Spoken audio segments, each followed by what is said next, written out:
Bem, continuando, vamos lá? Ó, então, aqui nós temos três situações. Ó. Nós temos uma bolinha flutuando, uma bolinha entre a parte de cima e a parte de baixo, e uma afundando. Então, vamos chamar de A, de B e de C. Se ela está em equilíbrio, ó, equilíbrio, ela está parada. Ou em MRU, né? Primeira lei de Newton. Mas eu quero que ela esteja em repouso. Então, se ela está em repouso, a resultante das forças é zero. Para cima eu tenho empuxo e para baixo eu tenho peso. Ok? Então, o A, o empuxo é igual ao peso, porque ela está parada, isto equilibra isto. E por que que ela flutua? Porque a densidade de A é menor do que a densidade do fluido. Exemplo, uma rolha, uma prancha de surf, tudo que boia. Segundo, ó, ela está no meio, por exemplo. Aqui é peso e aqui é empuxo. Se ela está parada, peso igual a empuxo. Mas por que que ela fica aqui? Porque a densidade dela é igual a do líquido. Exemplo, ó, alguns tipos de madeira. É um exemplo, né? Tem outros, madeira. Terceiro, ela afunda.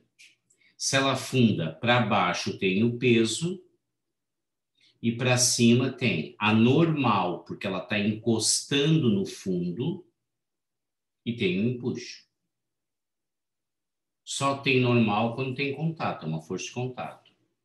Então, o empuxo é igual ao peso menos a normal. E por que que ela afunda? Porque a densidade dela é maior.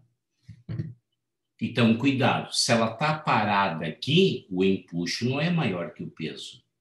Porque se o empuxo fosse maior que o peso, ela continuaria subindo. Se aqui o peso fosse maior do que a normal mais o empuxo, ela afundaria, ela continuaria se movimentando, tá? Então, o que determina onde ela fica é a densidade em relação a quem? Ao fluido. Ok? Outro detalhe importante para a gente fechar a teoria é quando você está dentro d'água. Então, dentro d'água, você não fica mais leve. Mas, Áureo, aqui o mergulhador dentro d'água está com uma cara boa, aí começou a pegar o cofre, começou a ficar com uma cara mais feia, e quando ele está fora da água, dá a impressão que ele está se matando para levantar. Mas como se o cofre é o mesmo? É porque quando você está dentro d'água, quando está fazendo um exercício dentro d'água, o que acontece? Tem alguém te ajudando. E quem é que está te ajudando? O empuxo. Então, o peso aparente que você tem nada mais é do que o peso do corpo menos quem te ajuda, que é o empuxo. Então, aqui o empuxo é grande porque ele está o quê? Ó, submerso. Aqui ele começou a sair fora da água e aqui ele está fora da água. Então, aqui tem empuxo? Tem. Só que o empuxo do ar é tão pequenininho perto da água, da água é quase 900 vezes maior, tá? Então, você fica mais fácil de ser levantado ou levantada dentro d'água porque o empuxo te ajuda. Então, isso aqui é uma das explicações por que você faz hidroginástica. Pessoas com excesso de peso, para não forçar muito as articulações, né? Fica dentro d'água, por quê? Porque como eles têm o empuxo ajudando, a força que eles fazem nas juntas é menor. Bacana? Então, tá aí. Isso era a teoria de hidro. Ok? E esse peso aparente é uma força, né? Newtons. O peso é mg, né? Quem quiser colocar, ó, também é newtons. E o empuxo também é newtons. Então, ó, aqui é newtons. Bacana? Vamos fazer os exercícios, então? Alguma dúvida, Theo? Tranquilo, Júlia? Carol? Laira? Tranquilo? Então tá bom. Quem quiser bater um print, ó, tem uma aqui. Ó. Ok? Aí. Gente, vamos fazer os exercícios? Então vamos lá. Começamos com uma questão da federal, tá? Então a primeira questão é uma questão da UFSC, a última que caiu dessa matéria, tá? Então esta é da UFSC. Vamos lá. O uso de agulhas para a aplicação de remédios intravenosos dentro da veia existe há muito tempo e requer perícia por parte do profissional de saúde, principalmente quando são utilizados em regiões delicadas, como, por exemplo, o espaço supracoroide, na parte posterior do olho, onde a agulha deve parar após a transição da esclera, que é aquela parte branca do olho, tecido com menos de 1 milímetro de espessura, para evitar danificar a retina, tá? Então tá aqui, ó, ele aplicando um remédio no olho, tá? Para resolver esse problema, foi criada uma agulha inteligente, que possui um sensor que percebe a densidade de cada tecido que está atravessando, e o injetor inteligente utiliza as diferenças de pressão para permitir o movimento da agulha até o tecido-alvo, podendo assim avisar ao aplicador onde deve injetar o medicamento. Sobre o assunto abordado e com base no exposto acima, é correto afirmar que a densidade é uma grandeza relacionada, ó, a densidade é uma grandeza relacionada com a concentração de massa num certo volume. Densidade é igual a massa por volume, certo? Quando o êmbolo da seringa é pressionado, o remédio sofre uma pressão que será transmitida em todas as direções e sentidos. Teorema de Pascal, certo? Lembra que as rolhas saltam todas ao mesmo tempo. Quanto mais denso for o tecido, maior é a pressão que ele exerce sobre o bico injetor. Quanto mais denso, mais força você tem que ter. Pressão é força sobre área. Então, quanto maior a densidade, maior a força, maior a pressão, certo? Segundo o princípio de Pascal, a pressão exercida sobre o líquido é transmitida para todos os pontos do líquido. Teorema de Pascal, lembra da rolinha em todos os sentidos, ok? A força aplicada no êmbolo da seringa tem o mesmo módulo da força que o remédio aplica sobre o tecido. Falso. Por quê? Porque na seringa eu tenho, ó, F1 numa certa área da seringa. Lá no tecido, eu vou ter F2 numa outra área. Então, como lá na parte que vai ser aplicada a área menor, a força é menor. Na seringa é o contrário. Aqui, gente, ó, a força que você faz aqui é diferente da força que você faz lá na agulha. Por quê? A agulha tem uma área diferente, terá uma força diferente, tá? Essa aqui tá errada. Tá? Só teria a mesma força se fosse a mesma área. Então vai dar quanto? 8, 10, 14, 15. Ok? Questão teórica da UFSC. A segunda é a última questão que caiu na CAF. Então, essa aqui é da CAF. A reciclagem é uma atividade importante para a sustentabilidade do planeta. Ela pode ocorrer tanto com a matéria-prima que constitui um determinado objeto, como o próprio objeto que pode ser reutilizado para desempenhar novamente sua função ou criar outros objetos. Pensando nessa reciclagem, surfistas criaram a partir de garrafas PET de 2 litros, uma prancha de stand-up, com 93 dessas garrafas, como mostra a figura abaixo. Aqui é a prancha. Nesse sentido, considere uma surfista que deseja testar a flutuabilidade desta prancha. Para isso, ela fica em pé sobre a prancha numa piscina que percebe que ela flutua bem. Desconsiderando o peso das garrafas e sabendo que elas ficam 1/3 submerso, qual é a massa da surfista? Muito bem. Então, gente, a ideia é isso aqui, ó. Aqui tem ela, né? Para baixo eu tenho o peso dela e para cima eu tenho quem? O empuxo, ok? Se ela está parada, o empuxo é igual ao peso. Qual é a forma do empuxo? Densidade vezes G vezes o volume imerso.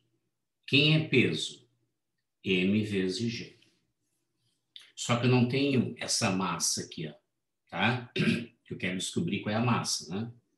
Então, ó, aqui é a densidade, tá? G, aqui é o volume imerso. E o volume imerso é quem? 1/3 do volume que ela tem, ok? Então, aqui é o peso de água deslocada, tá? Então, aqui, ó, a densidade da água tabelada é 1000, vezes o G eu posso cortar, e o volume é 1/3 do volume que nós temos aqui. Então, ó, então aqui fica 1/3, tá, desse volume. Então, são quantas garrafas aqui? Vamos calcular o volume, então, ó. São 93 garrafas de 2 litros. Então, o volume da prancha é 93 vezes 2, tá? Então, o volume total da prancha é quanto? 93 vezes 2, cuidado que isso está em litros. Aqui vai dar 186 litros. Ok? Aí você tem que dividir por 1000 para passar para metros cúbicos. Então, o volume da prancha é igual a 0,186 metros cúbicos. Só que tem um detalhe. Somente 1/3 está debaixo d'água, tá? Somente 1/3, tá? Então, continuando aqui, ó. Então, isso aqui é o volume quem? Total. É o volume total. Só que ele dá um detalhe aqui, ó. 1/3. Então, esse volume aqui é o que eu calculei, tá? Que é 0,186, que divide por 3, que é 1/3 só. Quem é isso? A massa da surfista, né? Então, quer dizer que a massa da surfista... Então, aqui vai dar quanto? Ó? Aqui vai dar 186, que é 186 vezes 1000, que divide por 3. Então, a massa da surfista deve dar 62, né? Essa era a última questão da CAF. Letra B. Ok? Então, aqui embaixo, ó, pessoal, ficou quem? 1/3 do volume dessa prancha aí feita de garrafinha PET. Tudo bem? Questão boa, hein?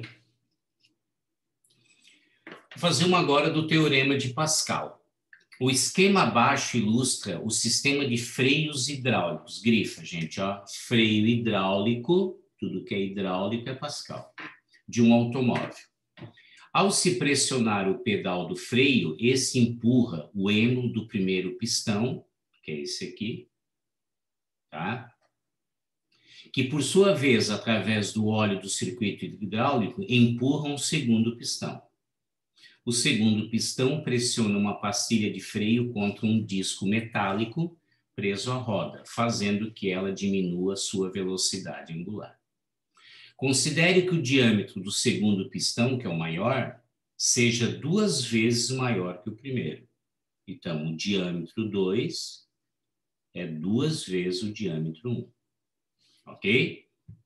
Qual é a razão entre a força aplicada ao pedal do freio pelo pé do motorista, que é a menor, que nós vamos chamar de F1.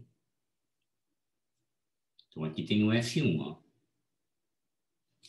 Pela pastilha do freio, que eu vou chamar de quem? F2.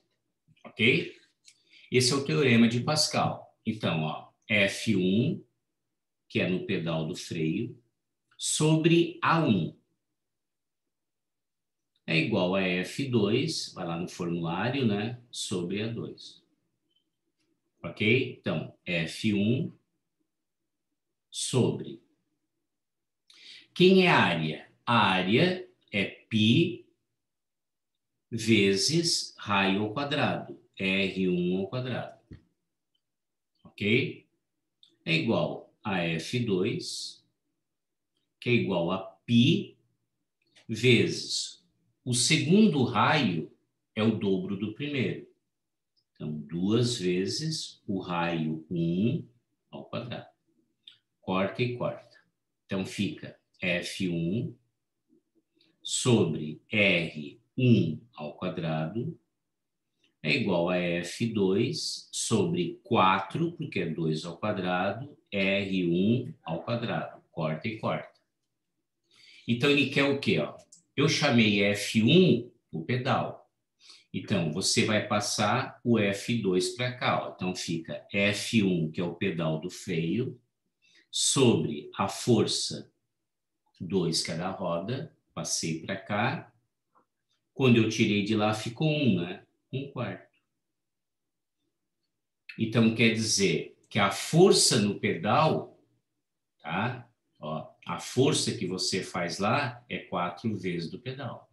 F2 é na roda. Então, é só olhar aqui, ó. Roda vezes 1 é igual a 4F1. Então, quer dizer que na roda é 4 vezes a força no freio do pedal do freio. O que ele queria? Ele queria isso aqui, ó. A relação, a razão, a divisão.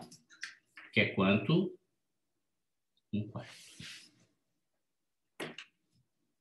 Tudo bem?